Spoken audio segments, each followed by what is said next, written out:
Hello everyone, welcome back to your own channel. My name is Amit and आज हम करने जा रहे हैं आपकी कार्यपत्रक संख्या नंबर 17, विषय विज्ञान, कक्षा 9। हमारी डेट 16 अगस्त के लिए। तो चलिए शुरू करते हैं। आज की वर्कशीट में हमें जीवन की मौलिक इकाई के बारे में पढ़ना है। जीवन की मौलिक इकाई यानी कि आज हमें कोशिका के बारे में पढ़ना है। ओके, सो देखो, जिज्ञासा दीदी प्याज की झिल्ली को सूक्ष्म दर्शी से देखने पर हमें उसमें कुछ छोटी छोटी आयतकार कोशिका दिखाई देती हैं। क्या सभी जीव इसी प्रकार कोशिका से बने होते हैं? तो जो उसकी जिज्ञासा दीदी हैं वो कहती हैं, ज्ञान सभी जीव छोटी छोटी संरचना से बने होते हैं जिन्हें कोशिका कहते हैं। कोशिका की डेफिनेशन देखिए आपने। सभी जीव छोटी छोटी संरचनाओं से बने होते हैं जिन्हें कोशिका कहते हैं। कोशिका जीवन की मूलभूत क्रियात्मक और रचनात्मक इकाई होती है। ओके, क्या होती है? क्रियात्मक और रचनात्मक इकाई, क्योंकि जीवों में सभी कार्य एवं संरचना कोशिका ही प्रदान करती है। जो जीव होते हैं वो दो प्रकार के होते हैं। एक होते हैं एक कोशिक, जिनके अंदर क्या होती है, एक कोशिका से बने होते हैं, जैसे कि अमीबा, बैक्टीरिया, पैराशियम। फिर होता है बहुकोशिक। बहुकोशिक में क्या होते हैं, अन्य कोशिका मिलकर विभिन्न कार्य करती है। जैसे कि यहाँ पर देखो, जैसे कि हमारे हो गए पादप, जंतु और कवक। ठीक है, कोशिका समझ ली। अब देखो दीदी, क्या यह सभी कोशिकाएं एक जैसी होती हैं? नहीं ज्ञान, ये सारी कोशिका एक जैसी नहीं होती।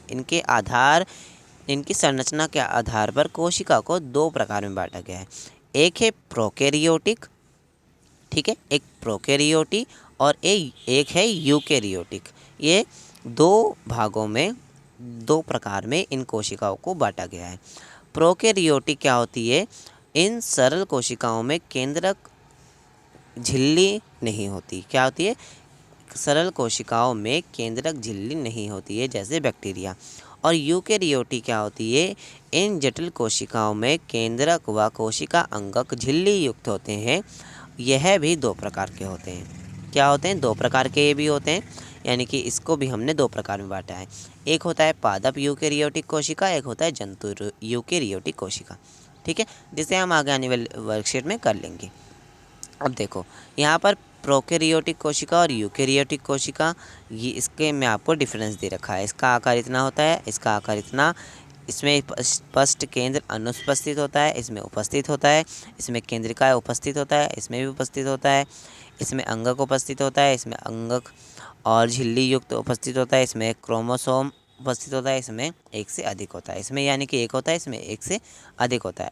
उदाहरण इसका बैक्टीरिया है और इसका पादप, जंतु को कवक, की सारी चीज़ें हैं। ओके, अब साइड में देखो, कोशिका का सबसे पहले पता रॉबर्ट हुक ने लगाया था। ओके, और ल्यूवेनहक ने सबसे पहले जीवित कोशिका का पता लगाया था। ओके, ज़्यादातर पेपर में क्या आता है कि मतलब पता किसने लगाया था, तो हाँ, रॉबर्ट हुक आप लिखोगे। और देखो, उन्होंने एक कोशिका सिद्धांत हमें दिया था, जिसके द्वारा हमें पता चलता था कि कोशिका का पता कैसे लगा कि सभी जीव कोशिकाओं से बने होते हैं और सभी कोशिकाएं पूर्ववर्ती पहले वाली कोशिकाओं से बनी होती हैं। ओके, सभी जीव कोशिकाओं से बने और जो कोशिका हैं वो पहले भी किसी कोशिका से निर्मित होती है। तो ये हो गई आपकी वर्कशीट। आप चलते हैं इसके प्रश्नोत्तर पर। 4 बेहद ही आसान प्रश्न दिए गए हैं, चलिए इनके आंसर्स देख लेते हैं हम। पहला प्रश्न है बच्चों की कोशिका की आपको परिभाषा लिखना था, तो कोशिका की परिभाषा लिख लो। सभी जीव छोटी छोटी संरचना से बने हैं जिन्हें हम कोशिका कहते हैं। आगे लिख सकते हो कि कोशिका वो हमारी रचनात्मक और क्रियात्मक की मूल इकाई है। ओके, फिर देखो, प्रोकैरियोटी और यूकैरियोटी कोशिका में अंतर स्पष्ट करना था, तो आपको यही वाला चार्ट बना लेना है। इसी तरीके का टेबल आपको अपनी कॉपी में बना लेना है। इसे आप या तो वीडियो पीछे कर सकते हो, या तो मैं आपको जूम आउट करके यहाँ दिखा देता हूँ। देखो, आपको इस तरीके का इसको बना लेना है। ठीक है, फिर देखो, सबसे पहले कोशिका की खोज किसने की थी और कैसे की थी, तो ये आपको पूछ रहा है। तो यहाँ पर देखिए, सबसे पहले कोशिका की खोज रॉबर्ट हुक ने की थी और इन्होंने एक कोशिका सिद्धांत हमें दिया था। उसके वो क्या बोल रहा था कि हमारी, जिसके अनुसार था कि सभी जीव का शरीर एक आधी कोशिका या फिर उससे ज़्यादा कोशिका से मिलकर बना होता है और सभी कोशिकाओं की उत्पत्ति पहले ही उपस्थित किसी कोशिका से होती है। समझ गए ना ये बात? अगर कोई भी डाउट है तो आप मुझसे कमेंट में पूछ सकते हो। और देखो, एक कोशिका और बहुकोशिका जीवों की उदाहरण सहित व्याख्या कीजिए। तो एक कोशिका क्या होती हैं? जो एक कोशिका वाले, जिनके अंदर एक कोशिका होती है, जैसे कि अमीबा, बैक्टीरिया और पैराशियम। और बहुकोशिक, ठीक है बच्चों, यहाँ लास्ट में कोशिक है। बहुकोशिक जिसमें बहुत सारी कोशिका होती हैं, जैसे कि यहाँ पर पादप, जंतु और कवक ही इसके हमारे उदाहरण हो जाएंगे। ओके बच्चों, तो ये कंप्लीट हो गई आपकी वर्कशीट।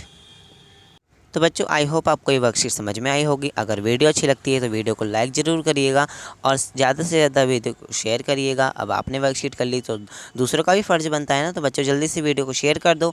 एंड मैं आपसे मिलता हूँ एक और नई वर्कशीट में, तब तक के लिए children take care and bye bye.